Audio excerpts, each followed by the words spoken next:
the Burger King thing that went on for years. It did, and this was years great. after this. You know, this is like obviously much less important, but like a Stone Cold, 316 type gimmick.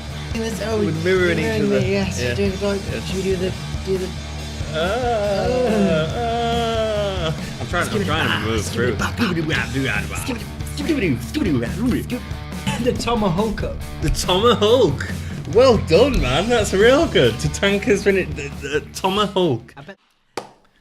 Hello, and a very warm welcome back to the Gimme Your Wrestling podcast. Look at Anthony with his nice little goatee. Look at this. Stop Weird. touching me, man. Stop touching me. My name is Ant. And that's Dom. And today we're looking at King of the Ring 1993. You're my King of the Ring. You're my King of the Ring. King of my ring. Excellent. Right, June the 13th, 1993. Indeed. Let's talk a little bit, Dom, about... Because we're heading into a new generation Yes, now. we are. We're heading into the new generation era. And for me, it's this pay-per-view which pushes us into the new generation era. It's difficult to go back and watch because the product was intended not for adults and not for sort of adults going back and commenting on 20 years past the childhood like we're doing. But when, the new generation era had some really silly storylines like the double Undertakers, Doink to an extent. But that was back at the time. That was Doink's thing. That's what we was all talking about. Yeah. This was a period of time when I started kind of watching wrestling full time from this time, just after this pay-per-view and SummerSlam, and the kind of death of Hulkamania and all that stuff. Yeah, which sort of dies between this and WrestleMania as well. But yeah, when Hogan goes off to the old dub, C-dub. Yeah. But yeah, it was retrospect, when you look at it compared to now, it's laughable, the kind of stuff. Yeah. That, although saying that there was at the time of filming, there was just a food fight on Raw. So I suppose there's still little hints of Vince McMahon's childish sense of humour. Bo Dallas and Curtis Axel probably going to be tag team champions soon. But anyhow, yeah. So it was a good time. Characters like Crush kind of get lost in the shuffle. They're kind of ridiculous, but then it was a wonderful time for commentators. Wonderful time for guys like Randy Savage to really shine. On that respect, Yokozuna was a kind of larger than life, quite literally character, and managers were over the top. Well, these days you have managers that are mouthpieces full time. Oh, they're great people managers. like Luna Vachon, Jim Cornette coming into this pay-per-view. Harvey Whippleman, who we see, really over the top characters, and the age of characters really dies, I think, as we head from this era that we're into the Attitude Era, which is the real life era, really. And that's the age we're in now. I don't think you could get away with characters like Crush. I don't think you could get away with managers like Harvey Whippleman these days. No. But I also think to come out of the new generation era, because the new generation era gets a lot of bad rep. We've got WrestleMania 10, which is outstanding. You've got the Owen Hart, Bret Hart angle. You've got Shawn Michaels and Bret Hart being pushed as top guys in the company, and without that sort of jump from the golden age to the new generation, none of that would have happened. And wrestling, WrestleMania 10's like very influential in a lot of wrestling. Without that, you wouldn't have the Hardy Boys, you wouldn't have blah blah blah blah blah. So and King of the Ring. Let's talk a little bit about King of the Ring, because this is the first time that we've had 5 pay-per-views per year. So we've got the big 4, and then they've added the King of the Ring. Obviously, the King of the Ring's happened a few times in the past, and we've seen several kings in the pay-per-view shows. Like we had King Harley Race, we had Haku, who was king, Macho Man Randy Savage, but it's never been done on pay-per-view. The only very similar one to pay-per-view was the Wrestling Classic, which is a second episode in the Wrestling Rewind series, so go back and watch that, which Macho Man won. I really like a King of the Ring pay-per-view. I really like to go back and watch it. I'd like to bring it, I'd love them to make it. I think William Regal was the last King of the Ring, right? Or somebody like that. It was a few years ago. Oh, no, they've done it. Sheamus. Sheamus was King of the Ring. Was he last? I think last time it's been... Let me check. Last time it was on Raw, I think it was Sheamus, because he had King Booker, who did some good work. Booker. But the great thing about a King of the Ring is it sort of tells a whole story within a pay-per-view. So to go back and watch these, you're getting a really dynamic story being told within the scale of one pay-per-view. And there's a bit of backstory to it, but... Oh, Bad News Barrett. Bad News Barrett was the last King of the Ring. King Barrett. Yeah, and was it Sheamus before him? Sheamus before that. Yeah. William Regal before that. Ah, very good, very good. What I was also thinking with the King of the Ring is... Because we don't have it in modern day pay-per-views. No. We don't, unfortunately. We've got more of a network tournament that seems to be happening a lot more. So we've got the tour, the Cruiserweight, the UK tournament, and the Mae Young. The Mae Young one, yeah. Do you prefer it being shared over a period of time or being like a confined pay-per-view like this? See, I love the whole idea, even though it's, like I say, back in the day when I believe wrestling was real, and I saw a guy like Bret Hart last through three other dudes in one night. I loved that. Yeah, I think when it wasn't a King of the Ring, but when Chris Jericho did that to win the title. Yeah. Against Austin and The Rock, the idea of one dude being able to overcome everything, that was wicked. I mean. These days, they have the gauntlets these days on Raw. Sometimes I love that. The Seth Rollins one I do was love great that. Year, it was one of the highest rated Raws. I think that one. It was great. It was amazing. I love that idea. Do you prefer it as a pay-per-view or as the tournaments like Mae Young that we're getting? One night. Okay. I think I agree. I think one night. The problem with the tournaments for me is it's quite a lot. They have it as a weekly tournament. The UK one was slightly different. Mm-hmm. But with it being sort of a weekly thing, I sort of lose interest halfway through, and I'll see some spoilers online, and then I'll miss an episode, and so I quite prefer it being one pay-per-view, tell the story in that. But this pay-per-view is an amazing pay-per-view. It's a really classic pay-per-view, and if you was to take all of so instead of Bret Hart, you have Seth Rollins, right? Instead of Finn Balor. Instead of Mr. Perfect, you have Finn Balor. Yeah. Instead of Bam Bam Bigelow, you have Kevin Owens, and instead of Razor Ramon, you have Samoa Joe. And you tell exactly the same story, and maybe someone like The Miz as Jerry the King Lawler at the end. Yeah. Exactly the same story would work so well, and all them guys are incredible workers as well. So it writes itself. So let's talk a little bit about King of the Ring. So please, if you disagree with us at any point, write down in the comments below. If you could leave us a like, that'd be awesome. And join us on Facebook, Twitter, and stuff like that. With us. Become part of our world, ladies and germs. Oh, and we'll do questions at the end because we have had a few questions in. Oh yeah, that's real nice. We like questions. It makes us feel all special and nice. Awesome. June the 13th, 1993, at the Nutter Center in Dayton, Ohio. You nutter. The Nutter. It was named after you, Don, because you're a complete nutter. Well, I'd like to think that you were more of a nutter with that flipping facial hair. It looks like Brian. It's Brian Kendrick. That's it. I'm way fatter than Brian Kendrick, man. Incredible, much weirder. Much weirder. I'm a cross between Brian Kendrick and Yokozuna. More intense. Commentators for tonight. Thank you. More intense than Brian Kendrick. That's not doable. Commentators are Heenan, Savage, and Ross. I enjoyed them at this pay-per-view. I thought a lot of people say the WrestleMania 9 one's a great one. I thought it was a bit sloppy, but this one I thought was really fun and there's a few good parts. So the first match of the night is for the King of the Ring tournament. Is Bret Hart versus Razor Ramon. Yeah, this is good. Good match, man. Bret Hart brings out the best in everyone. Now Razor was a good worker. Great night. This is one of his last heel. Was one of Razor's last heel performances. Yeah. I was a big fan of this. Big fan of what Razor. He's really sold being the bad guy. He really played up to the bad guy role. There's some really good moments here. The dynamic between the two.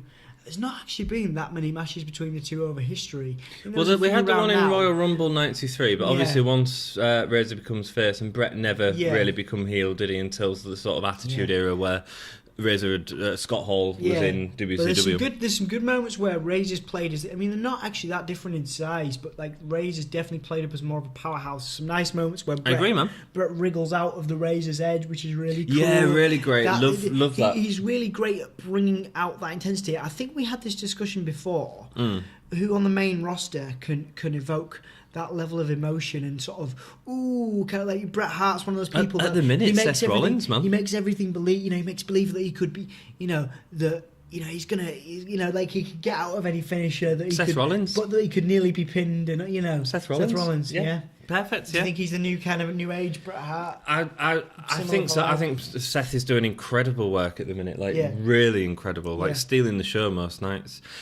Bret was the only superstar to be entered automatically into the tournament. This is due to the iffy finish with iffy, it was rubbish. In WrestleMania 9, and Jack Tunney decided that he was entering the match automatically.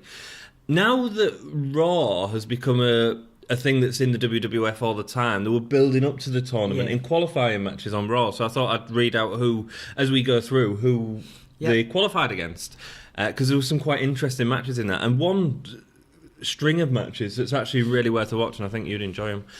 Ramon defeated Tito Santana to get to his spot, and like I said, this Bret Hart was automatically entered, and it was a continuation of the feud from the '93 Royal Rumble match. Bret also worked a house show at Madison Square Garden the night before in a match against Bob Backlund, where he injured his ankle. And so Bret Hart wrestles this night with an injured ankle, and it is amazing performance, especially considering that. Yeah, he puts 3 matches on, So when Razor comes out, he's greeted to chants of 1, 2, 3. Why 1, 2, 3, Dom? Because he gets beaten by the 1, 2, 3 kid. Because he got beat in Raw in that infamous moment, which one of my plummeted Shawn Walters to stardom. Plummeted Shawn Walters. Plummeted upwards. It raised Shawn Walters to stardom. Yeah, man. And became my favourite wrestler of the time when I was younger. You always like an underdog. Yeah, the little guy, the underdog, who was a bit of a high flyer. And that was great. That actually started a long-term on-screen and behind-screen friendship between the two. 1, 2, 3 kid, of course, Shawn Waltman. We're starting to form the clique. Well, Shawn Waltman was actually the last kind of... He was brought in by Razor. Would it not Shawn have been Triple H who was the last one in? Because he was sort of not in the WWF right now. I can't remember how it exactly goes, but I'm pretty sure the kid's kind of introduced. He's kind of given a leg up by Razor Ramon within the clique. With all this happening, and it's great. It's a great moment on Raw, and that's sort of how influential TV programming was becoming to these pay-per-views. And in the future, we're going to start seeing better sort of pay-per-views where they sort of show more video packages and stuff like that, but highlighting what's happened on Raw recently. Absolutely. And obviously, Razor Ramon is still heel at this point. The two start off with a lot of running on the ropes, some nice back and forth between the two. Good moments with Razor missing like 3 elbows in a row. Yeah, really good, man. That was nice. Yeah. And Bret Hart just at the last second moves out the way, but it was a really nice little spot in the match. A nice suplex from Razor is reversed into a nice armbar. Again, showing what talented wrestlers both of these were. Yeah. We see Razor being not quite as aggressive with Bret in his punches and kicks as he'd normally be. I think that this was because obviously Razor knew that Bret was going to have a long night, so Razor had a lot of intensity to me, especially with his size and with his punches. You could see that he was holding back a little bit here, but not necessarily to the detriment of the match. No. A nice segment where Razor goes for the 3 elbow drops, which we just talked about. And that finish with the back suplex as well. Oh, man, it's cracking. I think that actually, people call that, people come back to, surprise finishes in matches or like reversals. I think that's usually in like some top 10 lists for some people. Right, it's a great reversal, and the Razor's Edge was good for that. There was a couple that could do it really well. Shawn Michaels later on does it excellently in their sort of back and forth feud. Razor calls for the Razor's Edge, but Bret slides down, like we said. I love the fact that he calls for it though as well. Yeah. It's what we've talked about before with like Jake the Snake and the DDT and that sort of. I'm going to get the crowd ready to see this move, and that makes the reversal so much more effective. When this all seems sort of obvious to a modern audience, but this sort of stuff is all being worked out now, and it's this sort of storytelling which is moving forward and gets us to what we get to today. Razor goes for a suplex Bret off the second rope, but ends up falling as a crossbody, and Hitman wins his first match of the night. Indeed. Should it have ended at the Razor's Edge? I don't know. I really like that suplex ending. The crossbody when he falls onto it. Yeah. It's not bad, yeah. I quite enjoy it. A great match, which is amazing, really. Like, I don't necessarily think this is the best match of the night, but like, what a good match to start off on, you know? Like, that's the strength of this pay-per-view, so it's definitely one to go back and watch. I don't know if the match was as good as the 93 Royal Rumble match. What do you think? I know, I really enjoyed this. I think there was some really good stuff. The elbow bit was great, man. Yeah, really clever. They worked really well together. It's a real shame because, you know, obviously, well, to be fair, both of them kind of, I would say tarnished their legacies, but Bret Hart with his, I mean, understandably with his history with WWE, you know, he came back, didn't he? I think he won the US title in like 2012, but it was, you know, he was wearing shorts at the time and all this stuff. It was a bit late. It was a bit weird. And then same with Scott Hall. Now you couldn't see Scott Hall come and put on, obviously with his age, but certainly before his time, he was running down. Oh yeah. You know, he was run down before his time. Both of them were. So, I mean, Bret Hart especially, you know, with what happened with Goldberg, where he got the concussion and it forced him out. It's a real shame. I mean, both of those athletes could still have really valuable, you know, backstage or even on camera roles. Yeah, and I mean, they bring out Bret occasionally, and they bring out Scott Hall occasionally. You know, they do like bring them out. And stuff. Yeah. So next match, same with Shawn Waltman, funnily enough, but again, because of their independent commitments, particularly with Shawn Waltman, not so much Scott Hall. And I mean, obviously he's got his own documented issues. Bret Hart again kind of just wants to leave it, but Shawn is constantly on independence and not performing to a great standard these days. So I think that's one of those things why they don't bring him back. I think they like Scott Hall to bring him back because he's got a real redemption story that people sort of know, you know, in a similar way to Jake the Snake. Indeed. So the next match is Mr Hughes with Harvey Whippleman versus Mr Perfect. Carrying the Undertaker's urn, I believe. Absolutely. Because that nice little package showing Mr Hughes' sort of, you know, smashing the urn over the Undertaker and showing an element of domination. Yeah, with the video of him stealing it. Kind of. So the reason he has the urn, obviously this has nothing to do with the Undertaker this match, but it's all to do with Harvey Whippleman and Giant Gonzalez being a team and him stealing the heel. So the urn is brought into it more on Harvey Whippleman's side as opposed to Mr Hughes. A little bit about Mr Hughes, because this is the first time that he's appeared, and he's the ultimate bodyguard. Yes. Yes, he is the proverbial bad bottom, isn't he? I realise I can't say because YouTube, bottom because YouTube doesn't like it. So hopefully, should we bleep my references to bottom? I think we'll start the entire podcast again. I'm only joking. You know, he's the proverbial bad bottom, isn't he? He was, yeah. He wrestled in WCW in 90 to 92 when he went by the name of Big Cat. And it was in WCW that he had his first bodyguard gimmick as the bodyguard to Lex Luger. This is when Lex Luger had the title and he'd get involved a lot in his defence wins and stuff. When Luger was doing some quite good work back then. I was watching a Luger match from Luger WCW. actually, he did a lot of good stuff in WCW. His heel work was pretty, you know, the narcissist thing. Now, it's odd because I think we poo-pooed it on one of the last podcasts and we said it wasn't that great. But coming up, he has some decent runs, like in his last heel stint before. This is his last heel pay-per-view. It's like this thing. Oh, it's like, maybe there's one later on. Yeah, this thing where he's like, you really don't like him. Yeah, the mirror in the ring and all that. It's like, again, it's what we were saying at the start of the podcast. Like, because he was the main event scene at this time, it was about to become serious main event. Yeah, well, I mean, he headlined SummerSlam with Yokozuna. He did the Slam on SummerSlam, and then he wins the Rumble. I think we're still in narcissist territory. Yeah, we are at the the minute, but then it goes into the next pay-per-view is when he's Lex Luger Express, and it's a really quick turnaround. Yeah, actually. I think I prefer his heel character. Yeah, I do. To anything he did. Post this. I do. Even in WC, like I think. WCW later stuff. Did they return to the narcissist thing for a little while? I can't remember. Not necessarily. I don't know if it was a narcissist thing directly. I think that was a bit cartoony for WCW at the time. But he was on the first episode of Monday Night Nitro. Most things are cartoony in WCW. After this run, he went to ECW and was a bodyguard for Shane Douglas while he had his Douglas, yes. Shane Douglas. Shane Douglas, yes, who was a teacher in WWE for a brief period of time. Yes, he was. Indeed he was. Yep. And then Dean. in 97, Dean Douglas. In 97, he went back to WWF to be the bodyguard for Hunter Hearst Helmsley before being replaced by Chyna. So the ultimate bodyguard. And then in 99 as well, he was the bodyguard for Chris Jericho. Yeah. Who would you rather have been bodyguarded by? What, Chyna or Mr Hughes? I was quite impressed with Mr Hughes in this match. Yeah, I mean, again, he was a bit of a bad bum, wasn't he? Yeah. I think the problem with the whole bodyguard story here is, well, there's no bodyguard story here, but the problem with him is we've already got the bodyguard in who's Diesel. Yeah. And that story is playing out quite nicely at this time. So Mr Perfect fought 3 matches. These are the ones that I suggest you go to watch against Doink to get his place in this King of the Ring.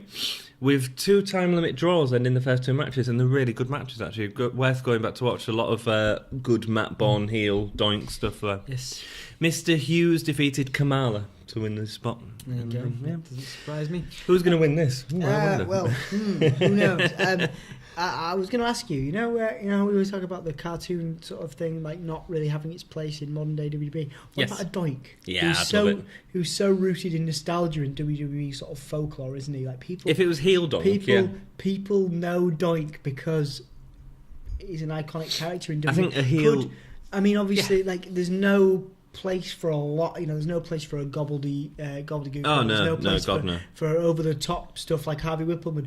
But it's odd that we could think there's a place for Doink. Yes, but he's so rooted in WWE history, the character itself, that I think it might work. You bring out a heel Doink, he'd get the same reception as Rusev. And they could do like when Rusev's trying to be heel. Yeah, they could do like a they could make him legitimately. Well, they brought him back briefly for the when the Legend Killer, didn't they think? And then Ziggler dressed up as him at one point. Yeah, but it wasn't like a heel Doink. No, it was like a Matt. No. Obviously you got to find. Matt Bond's who could do it? Who could do it? I'm sure someone could. do it. Yeah, but who could do it from like modern? Because obviously they'd probably not want to bring in somebody else, somebody new. So which jobber could do? Well, you don't necessarily. Dallas could do you're it, not even necessarily a jobber. I think you bring up someone from NXT and you just give them that gimmick.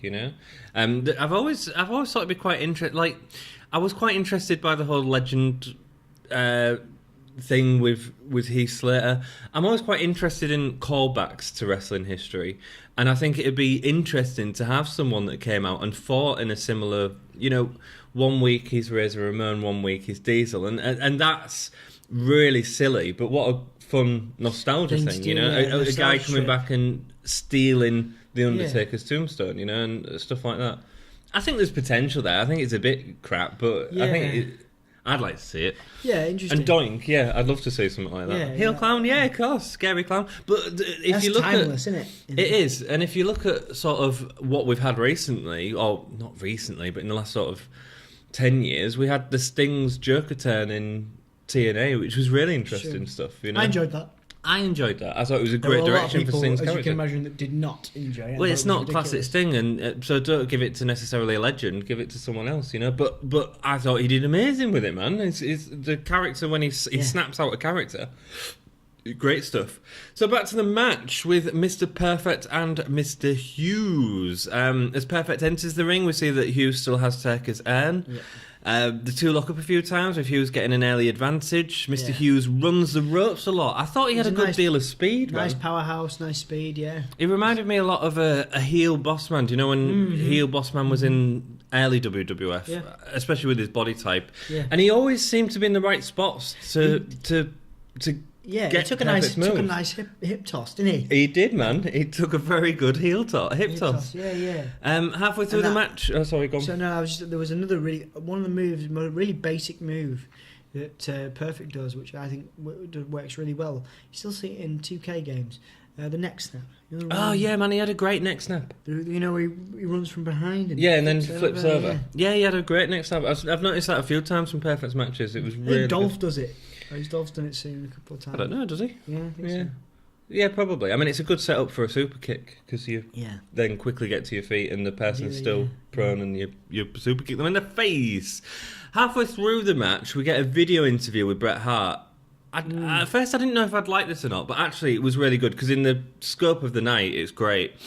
he talks about who he wants to face in the next match, and this is actually perfect setup when you look at it in context of the night. He says that a match between him and Hughes would mean that he was going up against a brawler, basically. But for endurance in the match, it'd have to go to Mr. Perfect, as he likes him better and would rather go up against him. This leads to a little interesting dynamic, because Perfect and Hart are both faces at this point, so no one can look too heelish. Yes. Yeah, I quite like it. I think Perfect does do the heel thing more, obviously. He's more used to that. I think he was a heel a while ago, obviously, when he had his stuff with Ric Flair, when he was working with Ric Flair a lot. But yeah, it's a clever way to make them... We'll talk about it in a little bit when we get into it, but it's a clever way to make it not too heel, so that they can't get away from it. Yeah, it was a bit distracting to the match, but there wasn't a lot happening in the match at this point. Yeah. So, and it was really important to build up the great match between Perfect and Hitman that we get later on. So back to this match, the Perfect is throwing Hughes around, but he's selling it really well. When Hughes is in the corner, he picks up the Undertaker and hits Perfect with it for a DQ finish. I'm not a massive fan of this ending. Yeah, like, a bit bashing with the end. It's a bit... I don't mind it normally, but in terms of the match that was building up to was the Bret and Perfect, and I think a clean win for Perfect here would have made him going a little stronger into that. I agree. So great, good match though. I enjoyed it. Decent. Good pay-per-view. Yep. Next up, we have an interview with Fuji and Yokozuna in the dressing room. Fuji looked really sinister, doesn't he? He did, man. It reminds me of the Sinister Minister from ECW. Yeah, man. Yeah. He's lost the bowler hat now. He's in sort of a grey dressing gown. Yeah. They talk about losing the title from Hogan at WrestleMania 9. I really wish that they didn't have to remind us of that match during the pay-per-view. Yeah, it was a bit odd, really. Yokozuna says Hogan will go down Banzai in his very Japanese Samoan accent. Yeah. That's why they put Fuji with it, wanting to sell to sell that, so he didn't have to talk. My Yokozuna. Yeah. Next match, we have Bam Bam Bigelow versus Hacksaw Jim Duggan. You know what? This is the best Hacksaw match I've ever seen. Oh, really? I thought he sold awfully, man. But I really liked him. I liked it. What's a good Hacksaw match? I liked it. I liked it a lot. I'll show through the match if you want. Hacksaw Jim Duggan earned his spot by defeating Papa Shango. I would have liked to have seen Papa Shango in this. Maybe swap out Mr. Hughes for Papa Shango. A little bit of Shango. He never really appears on pay-per-views. He was in a lot of dark matches before pay-per-views and stuff like that, but because Papa Shango is around at this time, it was just more on Raw, which is a shame, really. They're great characters. I think the only pay-per-view he's in is WrestleMania 8, with that awful botched entrance. I think that's right. Oh, he might be in one of the Rumbles as well. Yeah, probably in the 94. I think on WWE Network, where you have characters reflect on previous incarnations, there was one where Kane was talking about Isaac Yankem, but sort of not talking, sort of alluding jokingly to the fact that he might have been Isaac Yankem. Oh, right. And just be like, and I think the Godfather appeared as well. Right, might have been referencing a gimmick that he wasn't so proud of, but it was an interesting time. Yeah, it was an interesting time when that character was in WWF. I think for us, like as kids, we used to love Papa Shango because it was but that's who this product was marketed at in terms of influence on the industry. I don't think there was much really, but not certainly that wrestler did later on. He was that. There was always being a character, and there will always be a character that's the darker character, that's the kind of voodoo, that kind of, because some kids somewhere and some adults, they all love that. Goths, metalheads, that existed, and today you've got Bray Wyatt and about 50 other characters. They're all a little bit dark and weird, and that day you had Undertaker, Shango, Jake Snake, all those, it's always, it's always going to be there. So into the match, we hear Bam Bam's song at the start. I think this is the first time that we've heard Bam Bam's song. The bam, bam. It's not. I think that's the first time. Yeah, no, it's not. It. No, Hacksaw comes out wearing an extra large Kurt Angle outfit. Yeah, no, it's not. I actually preferred it to the old to the blue pants. Blue pants and I think I did. Yeah, he looked like a really. It's a bit like it's a bit like if you were to walk Captain America's granddad. Yeah, if you were to walk out in your briefs right now, you know, you look a bit like Hacksaw Jim Duggan. Thanks, dude. You know, appreciate that. And, but if you were wearing a leot, you know, like a Kurt Angle thing, I'd probably could stand to be around you. Oh, fantastic! Good. Well, I'm pleased that your USA patriotism is there. Cheers. USA. Yeah. So into the match, Hacksaw's Irish whips into the corner. He sells that his ribs are hurt. This is my big problem with the match. Hacksaw's selling's awful. Duggan goes for a slam, but he can't lift because of the hurt ribs. We see a headbutt that's delivered from Bam Bam. Bam Bam obviously using his head a lot. I love that headbutt, and very few people have done it better than Bam Bam Bigelow. Same with the moonsault. This one in the diving one. Sorry, this is just a. But yeah, I know what you mean. The diving one. You're on about the diving one, aren't you? Because I'd say in terms of standing headbutts, I'd say Jack Gallagher's better, and I'd say Junkyard Dog was great as well. But yeah, no. Whenever Bam Bam delivers a headbutt, you it's great. It's great. But you know, like you said before, I think when you were referencing somebody else, it does make you wince a little bit. You know especially nowadays. Yeah. So Duggan goes for the slam, but he can't lift because he's... I've already said that. Let's move on. A couple of really weak-looking bear hugs, and this is what kills the match for me. I know, man. I know. I like Duggan wants selling. I like Bam Bam's bear hugs. I love Bam Bam bear hugs. With Bret Hart, man. Yeah. It's amazing. Like, he's throwing him around, like, ragdolling him. Yeah. In this, it was like a cuddle, and Hacksaw sort of does his whole thumb to the crowd while he's in a bear hug.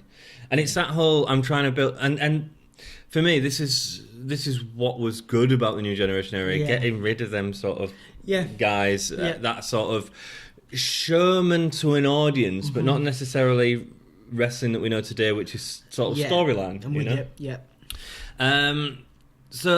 After missing Bam Bam in the corner, Bam Bam climbs the top turnbuckle, delivers his diving headbutt, and the Beast from the East wins the match. Yes. Yeah, pretty rubbish. Didn't enjoy it. Do you? No, best Hacksaw match I've ever seen, but apart from that, yeah, I mean it's not difficult. A pass. Next up, we have but he's working with Bam Bam, and Bam Bam is great, man. Bam Bam is great. Yes, we've got some real talent in this pay-per-view. Man, he was great. You know, you should really go back, especially his face work later on in his career. People really dug Bam Bam Bigelow as a face in the late 90s. His ECW stuff was really good. His ECW stuff was really good. Really go good. And watch on the WWE Network, $9.99 a month. Where's my money, Vince? Go and watch Bam Bam Bigelow's face work later on, and also some ECW stuff. Yeah, man. Next up, we have an interview with the Smirking Guns. Sorry, I get really excited because they had some wicked matches with Taz. In ECW. Bam Bam, yeah. Sorry, yeah. Yeah, when Taz come into WWF, he didn't have the impact that I love that theme, the theme and the Kurt Angle. Great. The Kurt Angle match was good, so much promise and everything. I think because he had a lot of injuries, didn't he? Did he have injuries at that time? I'm not entirely sure. He was injured. Sure. That was how he ended his career, obviously with a lot of injuries. But I'm pretty sure he came into WWE with some niggling injuries that were exacerbated or. We'll go watch Wrestling Rewind 134, where we probably talk about the introduction of Taz. So then we have an interview with the Smoking Guns and the Steiners, who are interviewed by our favourite finger-licking chicken announcer, Terry Taylor, who's now gone into announcing. He was a good announcer. He was putting in a lot of effort. Yeah, you know what? I loved him as a wrestler as well. He was a great wrestler, but the Red Rooster gimmick was just crap. I'll bring that back. And now he's a backstage interview chick. See what I did there? The Smoking Guns have been working hard on the finishers, and the Steiner have a Frankensteiner to finish everyone. That's sort of the concept of the interview. Billy Gunn, though. Let's just take a moment to appreciate Billy Gunn. Billy Gunn, man. We're going to talk about him in a bit. And the handlebar. Is that what? You should do that. What, a handle like a full Hogan? Can you do that? Yeah, of course I could, but leave my facial self alone. Just take this off for the next podcast. Yeah. Just have like handlebar. Yeah, please. Maybe not. Probably not. Anthony's girlfriend Sarah. Hi Sarah. Would love that. Love that. Do you know what she said to me when I showed her? She said, "You look like an old rocker." I said, "Sarah, I sort of am an old rocker." Well, not as old as you look. Not as old as you look could that go to. You are not I'm as sort of getting there. You are not as old as you look. Well, there we go.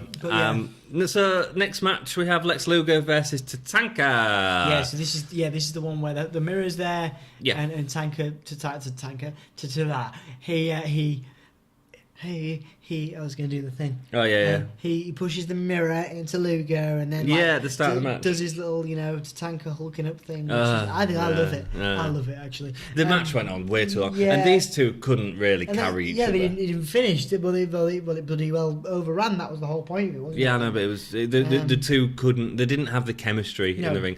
I think they were both okay at being carried by someone, but they couldn't carry anyone, and they certainly couldn't carry each other in this match. Yeah, the idea of obviously Luger having to. I mean, that was interesting where he had to shield the arm with the elbow pad because officials didn't dig it and he thought he was going to use it. Yeah. And he used it eventually anyway. Yeah, so that's sort of the storyline at the start of the ring. Do you know who Lex defeated to get into this match? I do not. Bob Backlund. Bob Backlund. Yeah. It's quite a big name to beat. Bob Backlund was a big deal back then. He was a big deal. Tatanka, who did he beat? Giant Gonzalez, which is quite... Holy... Yeah, absolutely. That's how surprised you was. I was as close to ruining the whole podcast as Tatanka was to winning ruining this pay-per-view. Ruining the pay-per-view. Yeah, he was disqualified for holding him too long in a chokehold, was Gonzalez, so that's why. That makes sense. Yeah, it makes sense now. Yeah, sort of weird with Tatanka's undefeated streak. Anyway, Lex unveils his robe with a massive oversized mirror in the ring, which he poses in. The ring announcers confirmed that both Lex and Tatanka are undefeated at this point, which is probably why we had the time limit draw. During a brain scan, he mentions the monkey arm in the wrench. The brain scan is that old football thing where he sort of draws the players on the field. Yeah. He could have been funny with that, but this missed a bit, I think. It was generally funny with Yokozuna because he'd draw chicken legs on Yokozuna's legs. So it was quite funny. Tatanka comes in and attacks Luger straight away whilst Luger's pointing into the mirror. Not as impactful as it could have been, though. Tatanka does a good job early on, keeping the match fast. Then we get an arm lock from Tatanka and it slows down way too much, man. Way too much. I was going to comment on that, actually. That was one of my points, was that the rest holds that are done well by guys like Bret Hart and Mr. Perfect, where it keeps the pace and it's wow, these guys are good. Yeah, and you've also worked into the rest hold. And then there's rest holds done by Lex Luger and Tatanka, where you're just my God, it's just going on too long. About 5 minutes into this match, it feels like it's gone on for 15 minutes. And it feels like the two are really dragging it out to try and hit the 15 minutes. The two look exhausted after not doing much, with Luger at one point arguing with the ref over a slow count. Yeah. But it was Tatanka that was pinning Luger. I was like, dude, you're just going through the motions, you're going through your heel motions. Realise that Tatanka's the one that's pinned you. You shouldn't be complaining to the ref about a slow count. Weird, man. Weird stuff. We're told that 11 minutes have passed, but it felt like 22 minutes had passed. Tatanka hulks up, and the match picks up a tiny bit towards the last sort of 4 minutes. What's his thing? Native Americans up. That's rubbish. Yeah. Tomahawk up?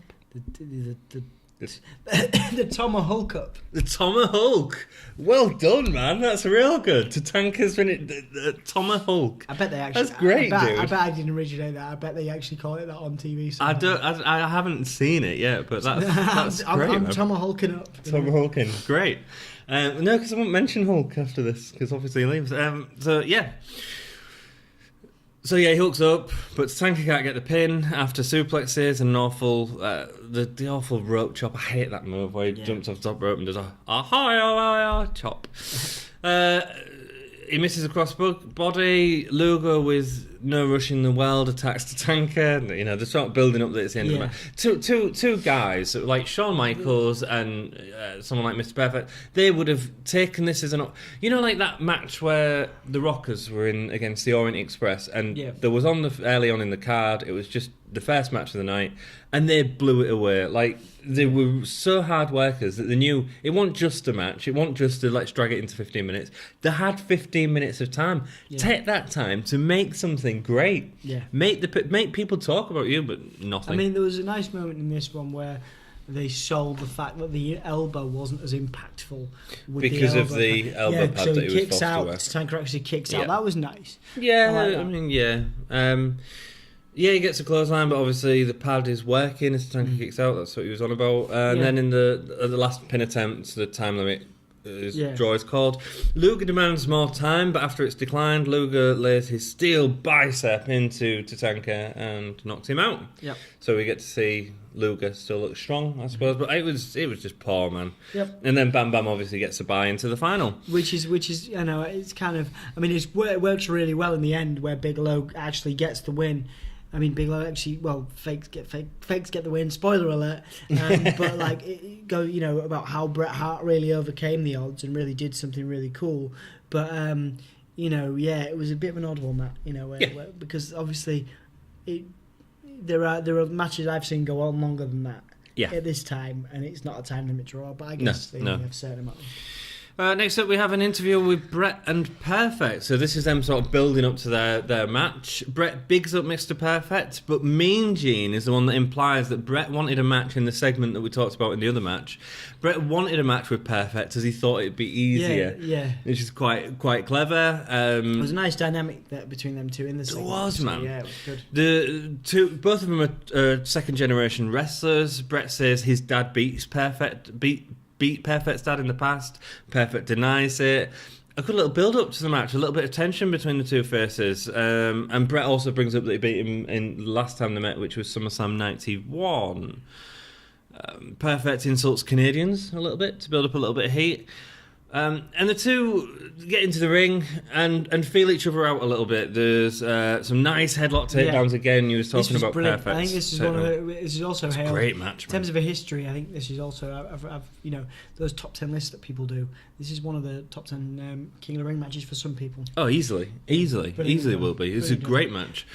Some really nice reversals as Perfect slams Bret for Bret to kick him in the face whilst on the mat to lock back into the headlock. Yeah. The thing that these two did really well is sort of getting into the headlock. It didn't feel like they were just sort of crawling over and going. Yeah. They'd use moves to get into it and that's when sort of these headlocks, workholds, arm bars really work. The great thing about guys like this is they can make a turnbuckle smash look devastating. Devastating, yeah. There's a couple of moments where Perfect smashes Bret into the turnbuckle and he proper throws himself back. Yeah. There's very few people, because of the art of wrestling, that take a turnbuckle smash as seriously as Bret Hart does. He makes everything, however small, especially during that Bam Bam match. He makes everything look big. He did. There's very few guys. Maybe Rollins is a great comparison because I've seen Rollins do it. He makes stuff look. The Rock was wonderful at not overdoing it, but making things, not being silly. Have you ever seen him take a stunner? Well, apart from the stunner. Yeah, but no, it is.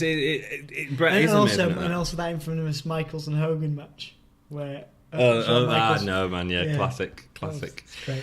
I'm going to go back and watch that every time I need a laugh. I'm feeling down. Yeah, I do exactly the same. Bret had a great headlock takedown, and Perfect really knew how to throw himself into it, so it looked devastating as well. There was a really good moment. I don't think there will be instances of it. The suplex to the outside. Yeah, man. You don't see that. No, it was good. It was good. Ever actually work. No. I mean, you can see it being very dangerous. Yes. I don't know how they did it, but it turned out okay. Yeah. But also kind of, I cringed a little bit. I was like, do this? Because I think to me, it's the first one. I can't remember seeing another one. No, I don't think we've seen one like that. I think we've seen the belly to belly outside the apron and stuff like that, and clotheslines and stuff. But no, you're right. It did look impressive. Perfect knees Hart in the stomach. He looks like the heel. Perfect's taken on the heel roll a little bit. A great standing drop kick from Perfect. Really gets some height and sends Hart to the outside of the ring. Yeah. Whilst Bret is on the apron, Perfect uses the rope to send Bret into the barricade. JR, who was on commentary here, sells it absolutely perfectly. He says it's a sickening thud of flesh and steel, which is great, man. JR really sort of developing his commentary skills at this point. The combination of Savage and JR was good. And real good. Yeah, I enjoyed it. Perfect gets a great drop kick off the top rope, and Bret just gets his foot on the rope to stop the pin. After Perfect goes to the top rope again, Bret gets up in time to stop him and does a wonderful suplex off the top rope. Bret Hart was one of the best at playing possum. Yes. Where he just gets up, you know what I mean? He knew how to build it up. You know what I mean? Really he was just really good. He was like lightning quick when, some guy would have beaten him down. They took maybe too much time on the top rope, did a bit of posing, and Bret would be up there like a shot and playing possum. Yeah. There was nobody better. No, he was great. Perfect throws Bret across the ring by pulling his hair, which looked great. And this is a moment which is sort of reversed later on in the match, which was some really nice storytelling. Whoever put this match together, I'd be interested to know who put it together, did a really good job. I wonder if it was Patterson. Probably. So, yeah, he slaps on a sleeper of his own. That was good. A really nice crafted match, man. There's very few people, with exception to maybe Dolph, I don't know, who can build like a sleeper and turn a very sleeping move to something that looks dangerous. Was great at the time. Yeah, but DiBiase was great. Yeah, but it looks dangerous. It looks real effective. It did, and there was a lot of it. There was a lot of stuff built up here. But then Hitman gets to the rope, but Perfect won't release, man. A suplex looks exciting with these two. Yeah, man. I mean, suplex is one of those boring moves you could do, but with these two, it looks good. It looks great. Yeah, because they both sell it and they both got to throw themselves into it, which is great. So Bret gets to the ropes, but Perfect won't release, which is sort of showing the heel of perfectness. Mm-hmm. When he does, his knee gives away, Perfect's knee gives away. There's a great forearm from Bret, which makes a great connection, man, and Bret uses Perfect's hair to throw him across the ring. Perfect ends up with his legs going between the turnbuckles. So again, that's the move that we've seen earlier with the sort of hair pull into the ring. This time Perfect, and you can sort of see him slide it through to make sure he does. But it ends up getting worse. The same move that he did to Bret earlier, he gets the worst end of it because he ends up hitting his testicles on the ring post, which is great, man. And it looks great. Hitman goes for the sharpshooter, but Perfect gets out of it before going for Bret's fingers. There's been mention of Bret's fingers being broken in the first match. Obviously, it was just kayfabe. Bret reverses a Perfect plex into a suplex, which sends both men out of the ring. Yeah. And that's the move he was on about, wasn't it? Really nice move. We're starting to see a couple of really great moves in these pay-per-views, aren't we? Like, we had the Steiner brothers, sort of power slam off the top turnbuckle at WrestleMania 9. We're really starting to see a lot of spots in matches. This was this was a good pay-per-view in the history of ones we've seen. Oh, during this podcast. Yeah. I think it's definitely a top one. I really like it. It definitely is, I agree. They both get into the ring. Perfect goes for the roll-up win, but Bret reverses it for the win. Another one. You might have thought that could have been a weak finish. Maybe we didn't see the way they did it. It was selling these two as technical wrestlers, and Bret out-wrestled Perfect. Absolutely, and that was how it was. That was how it was sold as well. Nice little show of sportsmanship at the end too. Well, Perfect is fuming about it, and sort of you sort of see that you think that he's going to carry on, but actually it's sort of a handshake, a begrudging handshake. Again, kind of going with that with faces kind of thing. I mean, I think this match is better than the SummerSlam match. Yeah, absolutely, yeah, and I like how Savage sells it as well. Savage was excited about it too. He was, really excited about it. He was like ready to, post-match, But even at the Bam Bam Bigelow match later on, Savage does a great job at the end of selling that.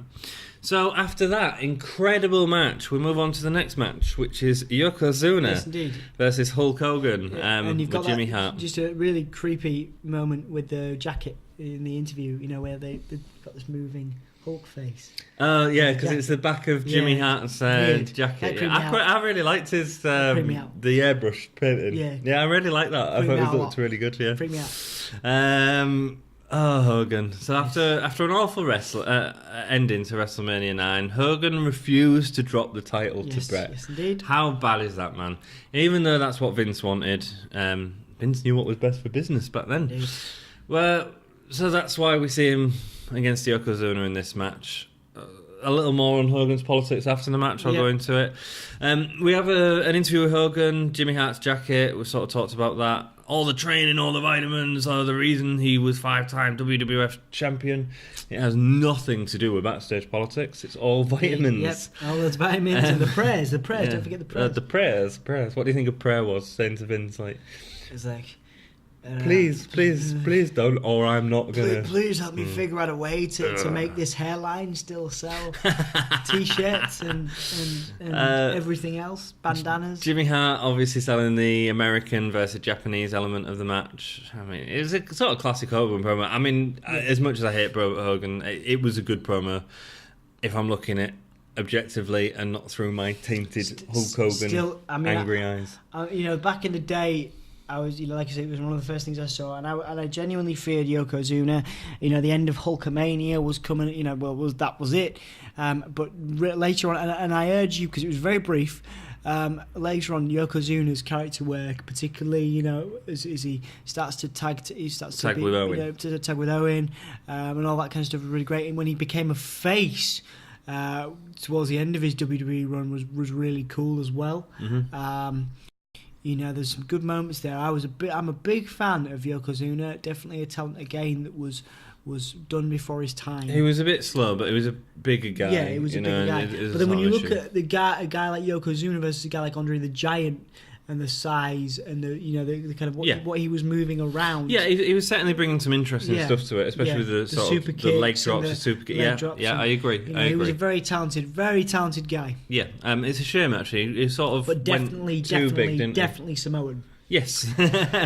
Yokozuna comes in with a load of photographers around him. That's important to the match. There's two Orient photographers front and centre. The camera angles make sure that we get a good view of the Orient photographers. Nothing like a WWF racial stereotype. Yeah, that's what we get from them. One of the photographers in the party has a fake beard on. More on that later. Indeed. Surprise. When Hogan enters, you see... it's a nice hot surprise. You see a flaming surprise. So when Hogan enters, you see this really interesting moment, actually. And I think it's Hogan knowing that this is his last pay-per-view. And so instead of just sort of coming out, he comes out, and for a second he sort of just takes in the crowd, I think. And it was almost like, I think he sort of knew at this point that he was going into acting and wrestling was no more. Obviously, we know that didn't happen. But it was a really interesting moment for Hogan to sort of see him just take it in for a second. Yokozuna dominates most of the match as Hogan tries to find a way to take him down. Yokozuna goes for a running splash in the corner. That move that Yokozuna could never hit because the person would always get out of the way. True to form, that happens. After a couple of punches, Hogan goes for the slam on Yokozuna, but can't do it, even though Lex Luger was about to do it. There was sort of building up the whole no one can slam Yokozuna, and then before the next pay-per-view... around the world, it was billed at the time. Yes. Well, the second slam, obviously the first one was Andre and Hulk at WrestleMania 3. Indeed, which we have covered. Which is great, man. Great pay-per-view. The podcast is great. That's one of the best pay-per-views, the podcast is great. The podcast, our history. Yes, indeed. Maybe we should call it that. Yeah, give me a whole the wrestling podcast. Indeed. So everything Hogan goes for, Yokozuna ends up standing tall. A bear hug gets locked in, that goes on for way too long. Really selling Yoko's dominance. Yeah, the commentators were quite funny during the match. I think that, especially Macho, he was taking digs at Hogan, I think, all the way through. Like, there's rumours of that black eye from WrestleMania 9 being from Macho, and, he was commenting on his weight loss, but like trying to do it in like a sarcastic, good way. Tahinen saying that it should have been fought on neutral ground, like Osaka Japan. The commentators were great in this match. So it was the most entertaining thing about the match. A big belly to belly ends in a near 3 count. I really like a Yokozuna belly to belly. It looks devastating. Then hulks up, or tomahawks up.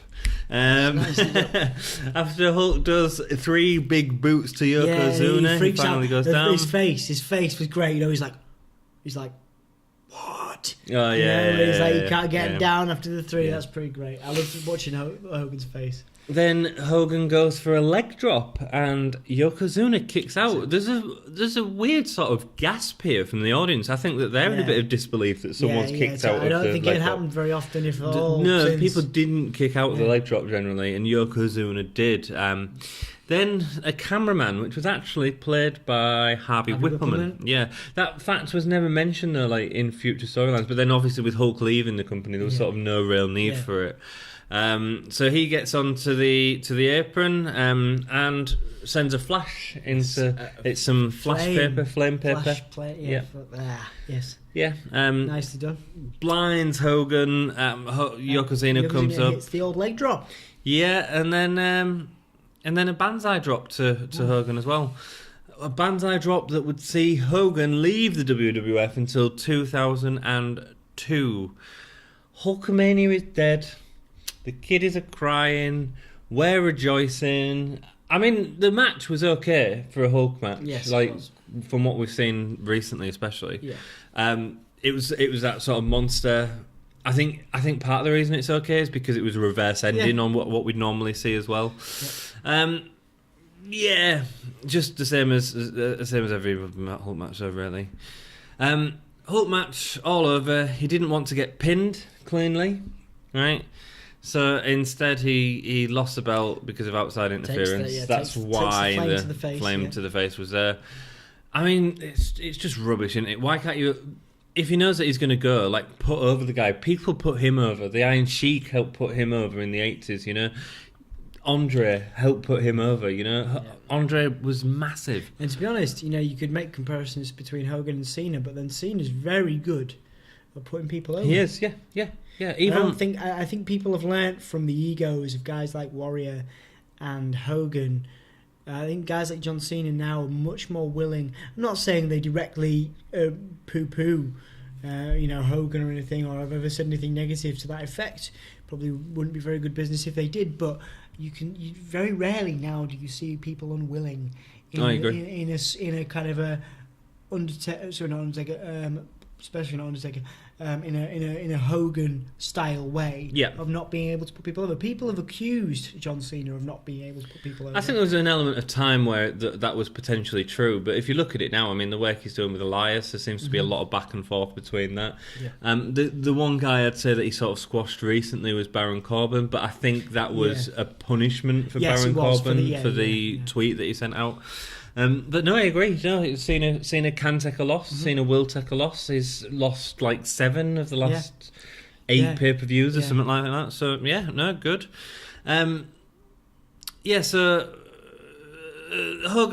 was Hogan's last pay-per-view appearance until 2002. He went on to film Thunder in Paradise, that classic 80s film. Man, the Nanny was brilliant. The Nanny, man. Yeah. I don't want to go to school. Sorry, that's a song. Yeah, that's cool. I don't know it, man. And it was during this time that he was offered. It wasn't his song. I think it was like I don't know if it was an Alice Cooper song, but it was like definitely a 80s rock ballad. Band. But it was great. Then he after Thunder in Paradise, Mr. Nanny. Mr. Nanny. Yeah, that's what it's called. Yeah. Yeah, you've already said that. No, it's the Nanny, I think. Oh, right. That's very different. Right. Yeah. Next up, we get... Well, that film was like cut into 2 films, wasn't it? And they used elements of it for another film, but it was with aliens. There's something daft like that. Yeah, there's a real weird story behind that. Another one. So I used to really enjoy Hulk Hogan films. Well, yeah, because we were kids and I mean, I bet if we watched it now, it probably wouldn't be the classic comedy. We should do that. We should man. Maybe we could do a review of Mr. Nanny. Wrestling review. Let us know if you want that down below. All of the what was it, the Marine? All 7 or 8 of the Marines. I don't think I could. Quick interview with Perfect, who is disappointed by losing the match. Good work, keeping him his face. Sort of really highlighting that wrestling and highlighting what a great match we'd just seen as well. Yeah. Not the Hogan Undertaker match. Hogan Yokozuna match. Then Mean Gene interviews Michaels with his bodyguard Diesel. Yeah. He says that lightning has struck, but Hogan is a dinosaur. And then he reveals Diesel's name. Michaels describes him as a mad truck. I didn't really like the Diesel name. Yeah, no, it was odd. You know, whatever. He was good in the ring. Character of course he is, yeah. 8-man tag match next, so we'll quickly go through that. I love how every time you do notes, you put love hearts. Thanks, man. It's adorable. It splits it up on for Anthony's me. Notes, he splits everything up with like a love heart. I like to think that's so that he can, he knows I'm going to see it. So he loves me. That's what truly. I try to get you in a good mood. 8-man tag match. Smoking Guns. You make it sound like a miserable person. You're not miserable. You're a happy person. I think you was voted as one of the top 100 happy people 7 years ago. Yeah. Are you still as happy? No, I'm miserable. Dom was voted in the 2012. Was it the Times magazine? It was the Independent on Sunday. The Independent on Sunday as the top one of the top 100 happiest people in the country. Shows he smiled on. Fact. Shows he, hey, happy boy. The Smoking Guns and the Steiner Brothers, which was Rick and Scott versus the Head Shrinkers and Money Inc. We've not seen the Smoking Guns, so let's do a little bit of background on Bart Gunn and Billy Gunn. Billy Gunn, obviously quite quite influential. I thought they were a really good tag team back in the day. When they went into their respective solo stints, they had a couple of tag team title runs together. Yes. When they went into their respective solo stints, they never really found their feet, particularly, obviously, Bart Gunn. Mm-hmm. He had a nice little. I think he got smashed against. Was it Butterbean who kicked his ass? Butterbean at WrestleMania 15. Yeah, I think the character. They never really got his character work right. It was a hard guy in real life. No doubt. Billy Gunn, however, he was WWE through and through. He had the character, and they wanted to. They actually named his character Mr. Bum, but not actually Mr. Bum, something else. Yeah. And he was very. Yeah, he was the WWE archetypal performer. When he went solo after D-Generation X, which was on New Age Outlaws, which was obviously his finest moments, he again never really found his feet properly. He was the one and only for a little while. Well, you say that he had no singles success, but I mean, he was Intercontinental Champion, he was Hardcore Champion twice. I mean, in that period of sort of the Attitude Era, he was able to work by himself. He didn't do as bad as perhaps I'm making out. No, and also King of the Ring, 2009. Probably more successful than Road Dogg, although Road Dogg is more identifiably people think more of Road Dogg. But he was the voice piece, especially when there was the New Age Outlaws. So we've talked a lot about. He was also a judge on Tough Enough recently, and one of the most underutilized. One of the guys where I think we've talked about this a number of times, where you think, excuse me, there could have been so much more. I don't know. I think it was good. I think the problem with always saying there's so much more is there needs to be guys that are sort of that mid-card talent that are good, and I think Billy Gunn was just that, and I think that's okay, and I think his work as a tag team was great as well. When you have a faction like D-Generation X, you need weaker guys to build up Triple H and Shawn, and that's the dynamic, and so I think it's good what he's done. He was fired in 2005 in 2015 by WWE for failing a steroid test. Indeed.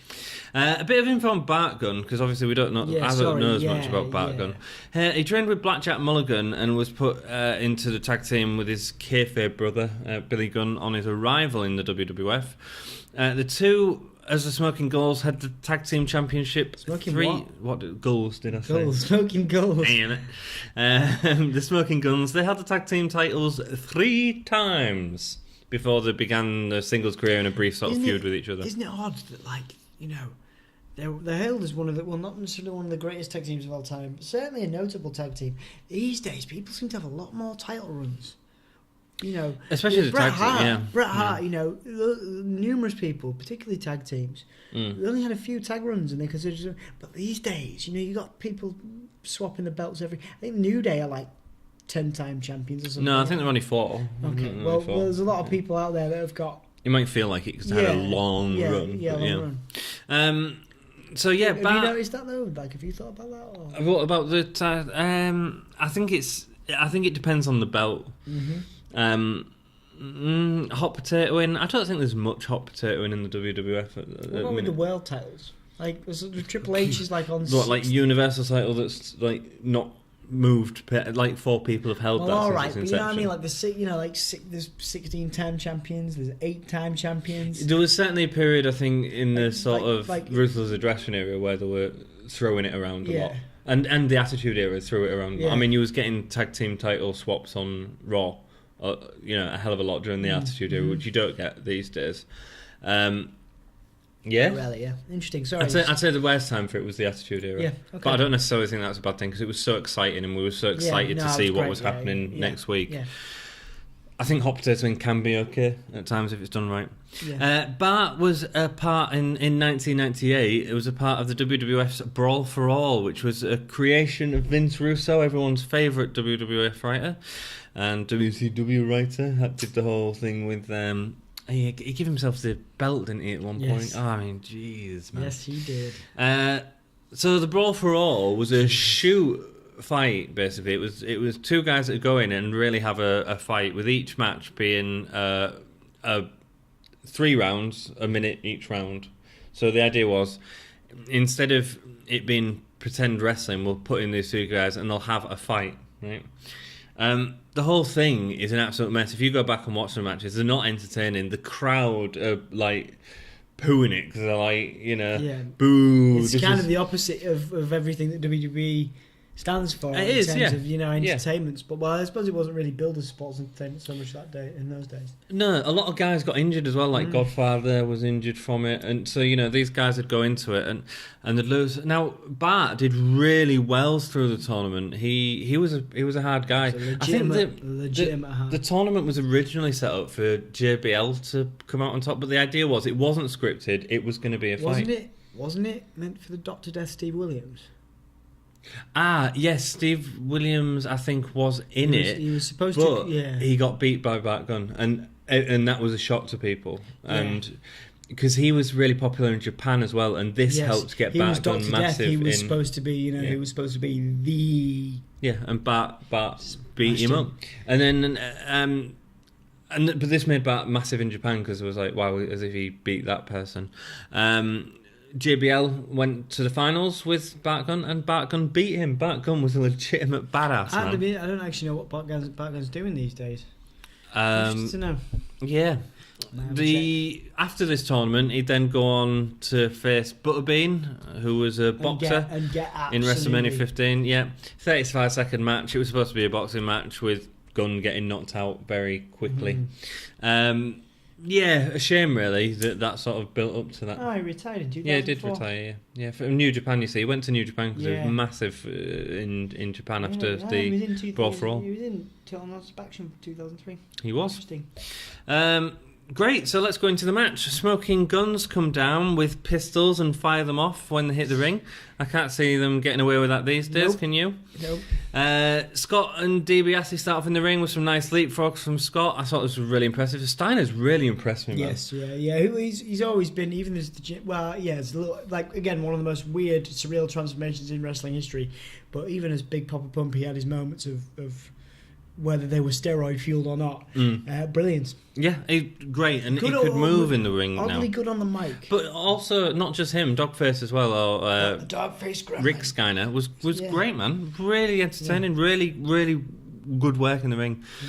Fatu and Bart Gunn enter the ring, but Bart is put down by a really nice super kick. We know that Fatu has amazing super kicks. Bart stays in the ring for a long time. A lot of quick tags from the heels lead to several double team moves.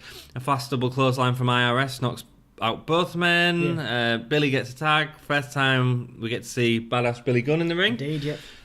With DiBiase. DiBiase gets $1 million dream on, but releases it to taunt the face team. Billy Gunn uses this moment to get the roll-up win. I mean, it's a lot of people in the ring. I think if it was a normal tag match instead of a 4 vs 4, it would probably feel a bit better within the place. I think they were trying to make it into into something bigger for the pay-per-view, but the really weird thing is that at no point did Rick get the tag, and Rick was the guy that was over the most out of everyone in the ring at the minute, and we never got to see him in the ring apart from maybe his quick attack at the end. An interview with Yokozuna and Jack Tunney. He congratulates them. Fuji says he predicted this happening. Fuji says America and Hogan is finished. Fuji did a great job of building up heat, especially with his laugh after everything. Yeah, he was great. He was genuinely quite intimidating. He was great. I don't know, but that was a weird laugh. It was a good laugh, man. I'm trying to move through. Interview in Louise. Intercontinental Championship match next. The Intercontinental. Shawn Michaels versus Crush. Shawn Michaels has his bodyguard Diesel. First time we've seen Diesel, so let's talk a little bit about Diesel.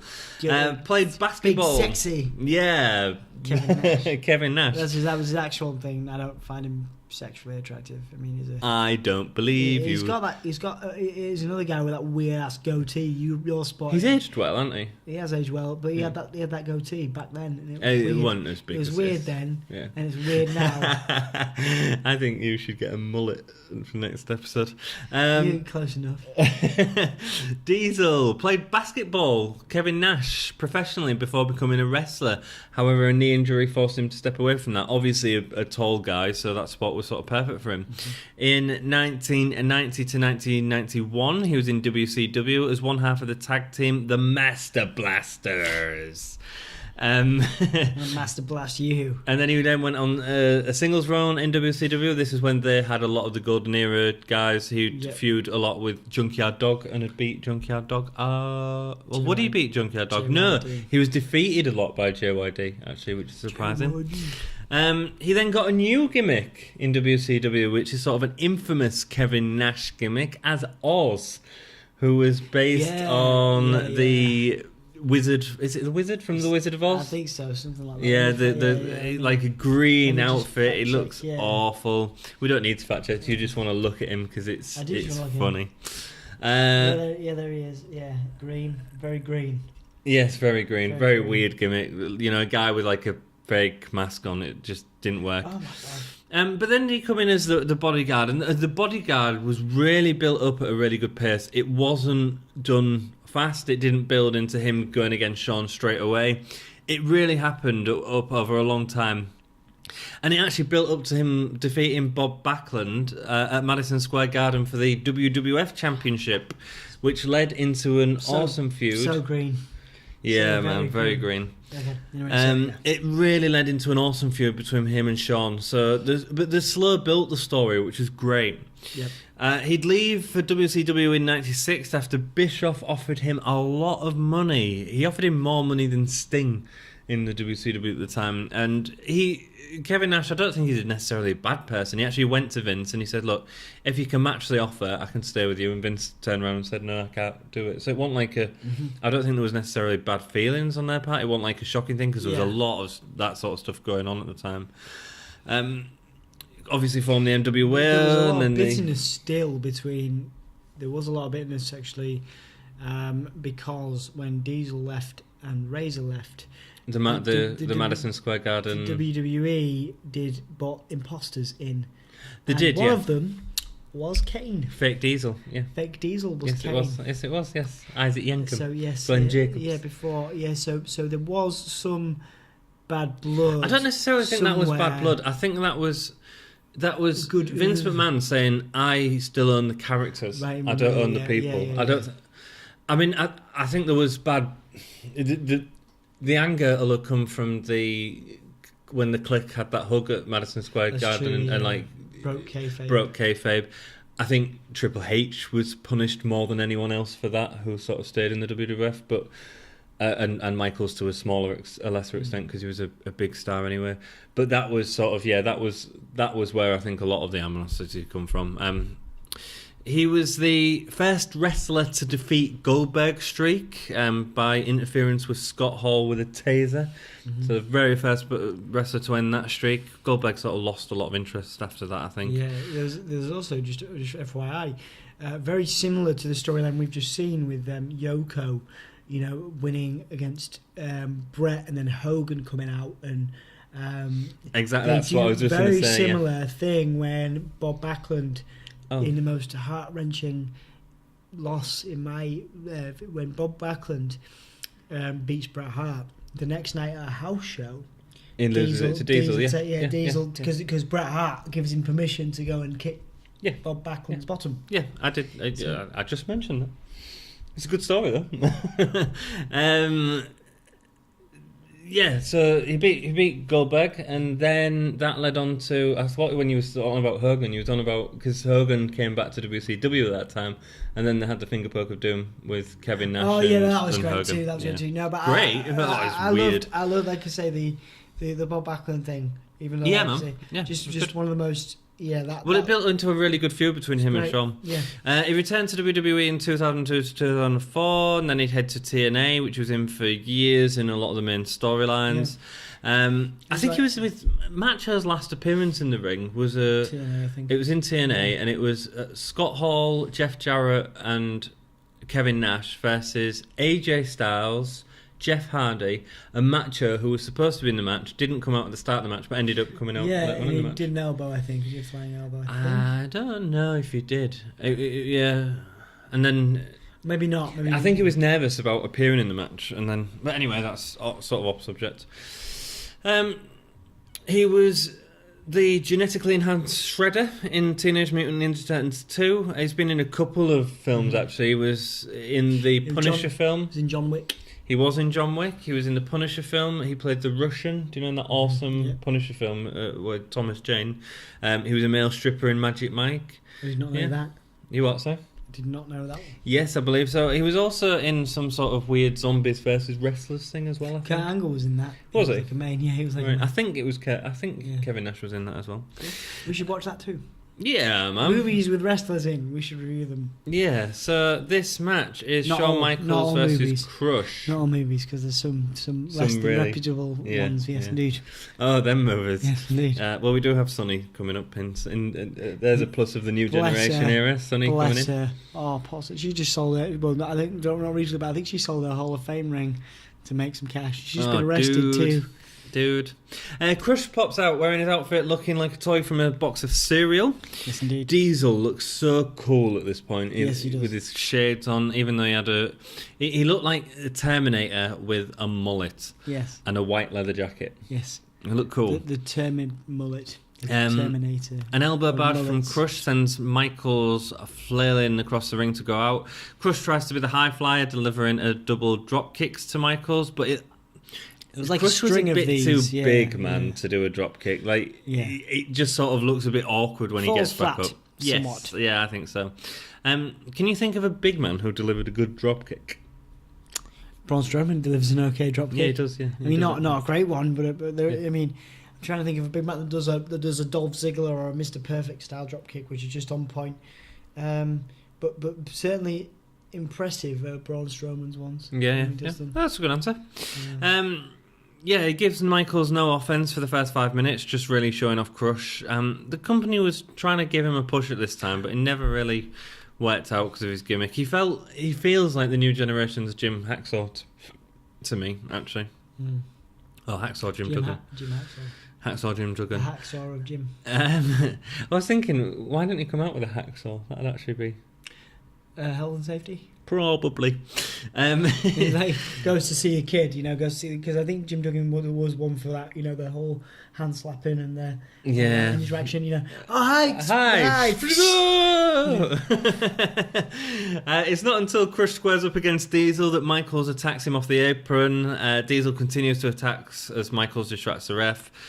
Michael takes the lead for a while, but Diesel throws him over the top rope in a painful-looking spot where Michaels hits his face into the ring ropes. It like lifted him up, but wow, it didn't look good.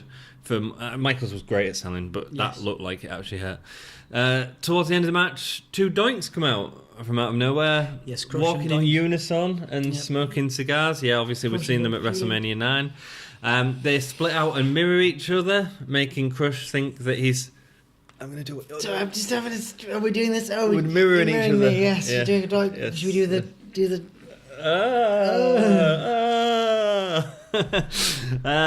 Making you think that... making Crush think that he's seen double. A bit weird, I mean, And then Michael gets a super kick to the back of the head of him and gets the pin. I mean, it was okay. Yep.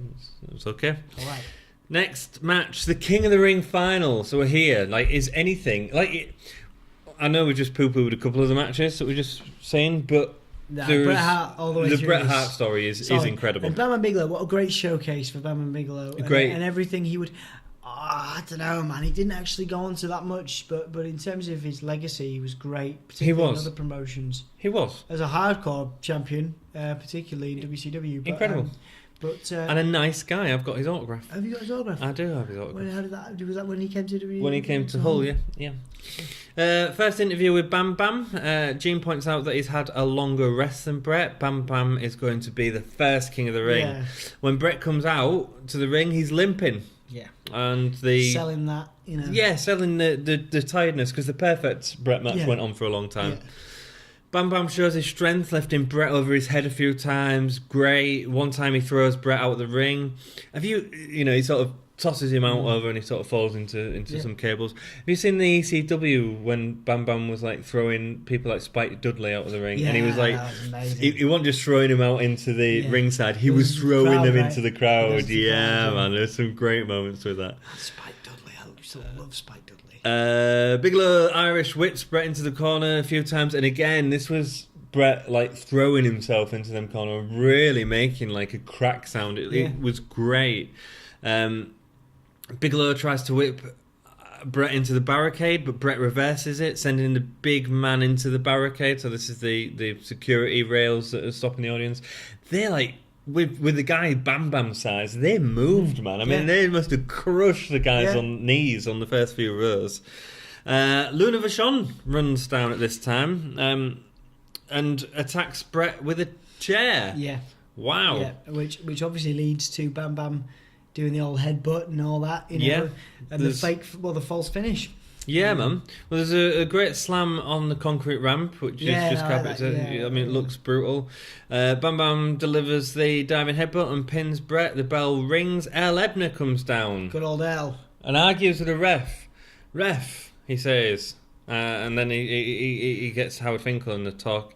Howard Finkel says that the decision's been reversed because of the interruption from Luna.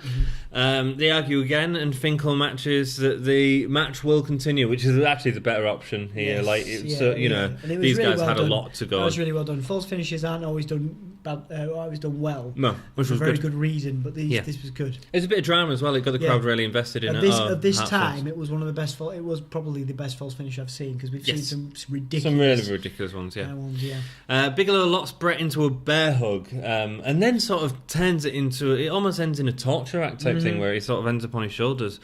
Way better bear hugs than we saw earlier than what we saw with Hacksaw Jim Duggan. Whilst Bigelow goes to the bear hug again, it all serves to paint Bret as the underdog as well, because he's been going at it for all day and he's knackered, and Bigelow's there, with these bear hugs. Bret rakes his eyes and gets his own sleeper on him. Bret takes the advantage, and we get to see Bret's 5 moves of doom go down, which was a good build-up, man. I much prefer Bret's 5 moves of doom to bloody Roman Reigns' 5 moves of doom. Yeah, it was all 5 moves in total. He tries to lock on the sharpshooter, but Bigelow kicks out. Bigelow does a heavy belly-to-belly, which looks great. Yeah, real good.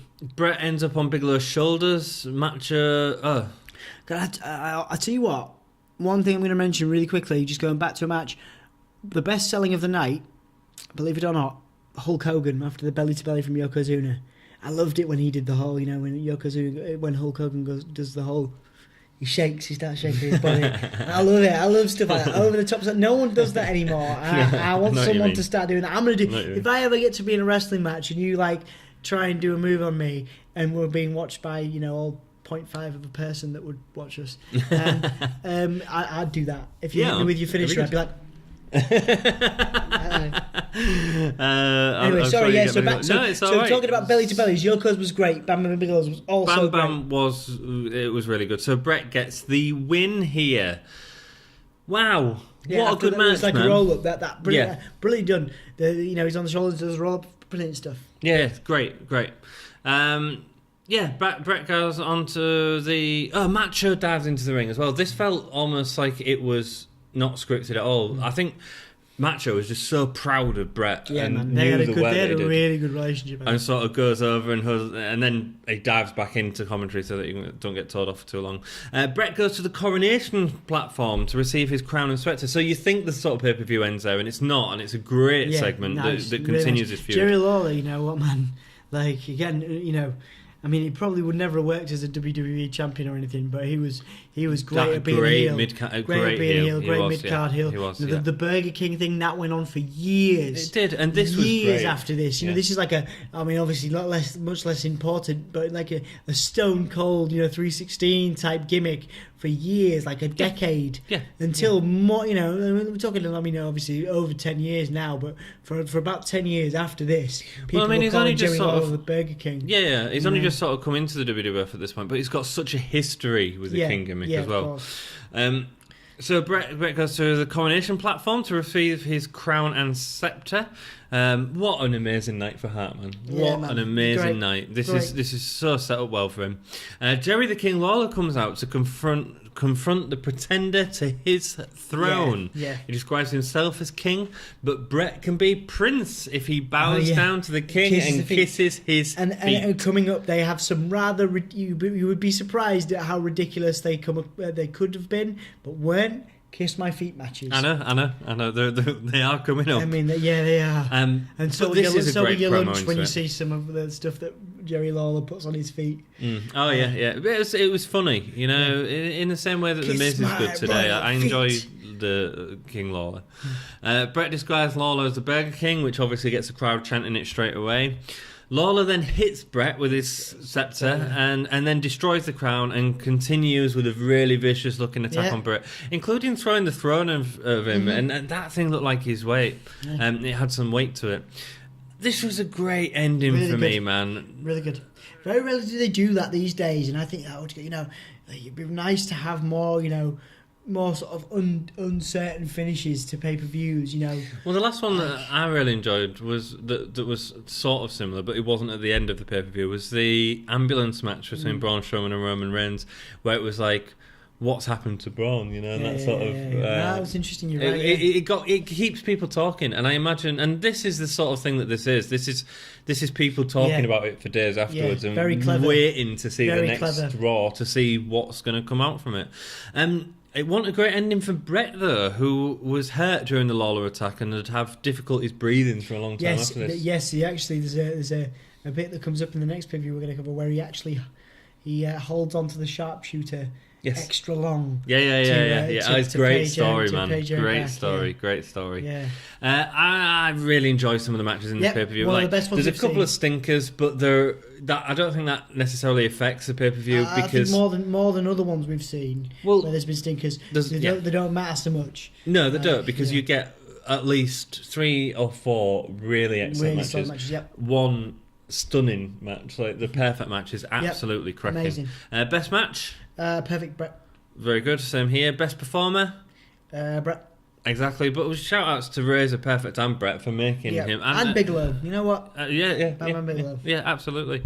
They brought out the best in Bret, and what was great about them opponents is there were 3 very different opponents with different styles, and that's what makes this brilliant. Yeah. Match of the night, Perfect Bret. Have I already said this? Yeah, we've done that. Yep. Yeah. Question time. How many stars? 4 stars. Yeah, I'd say 4. Yeah, good 4, maybe 4.5 actually. Cool. It was very good. That's first for you. You are notoriously stingy. Well done. I know. I like WrestleMania horizons. 3. No, it's an amazing pay-per-view. Good. Welcome to the new generation. Indeed, yes. Question time. Yes. We have a question. Do we have time for questions? I feel like we've gone on for a long time.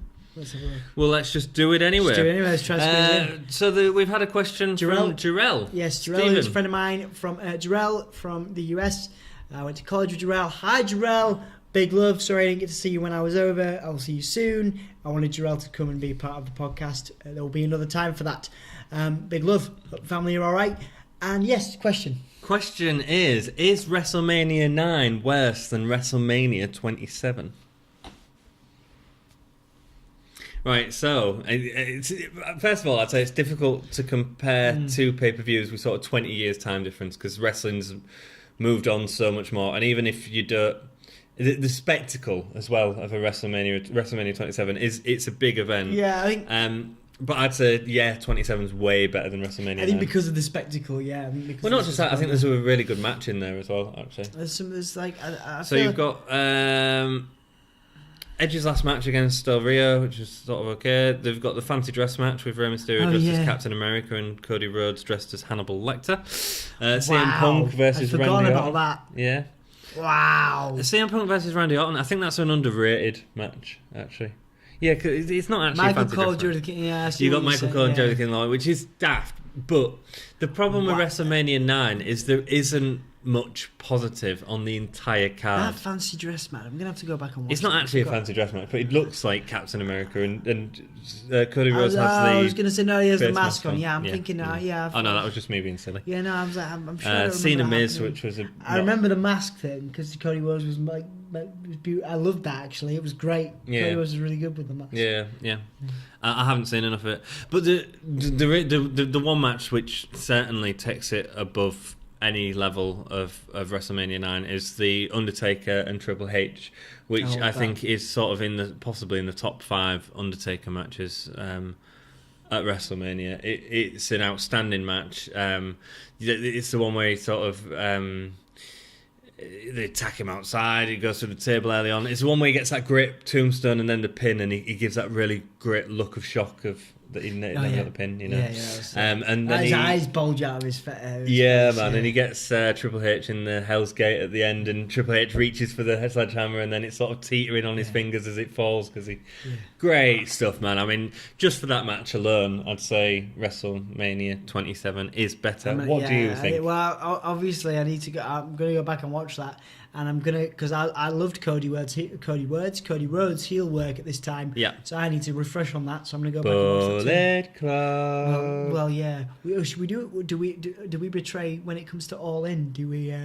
Should we review All In? If you want us to do All In podcast and give our reviews on that, let us know. Maybe Cody will throw us a bone. Maybe we can be Bullet Club members. Gerald, thank you for your question, man. If anyone else has any questions, leave them in the comment below. Go to our Facebook, like that, and send us a message. You can do it on Twitter. We'll take any questions. Yeah. Favourite colours, purple. I ruined the question then, but anything else? Anything else? Anthony's favourite colour. No, I'm not telling you. Anthony, well, yeah, that's what I'm saying. Someone could ask Anthony what his favourite colour is. Purple. Is it? You just asked. No, it's not. I'm red, I think. Anyway, right, cool. You've been great. We've been awesome. Have we? Yes. Oh. Keep it gay.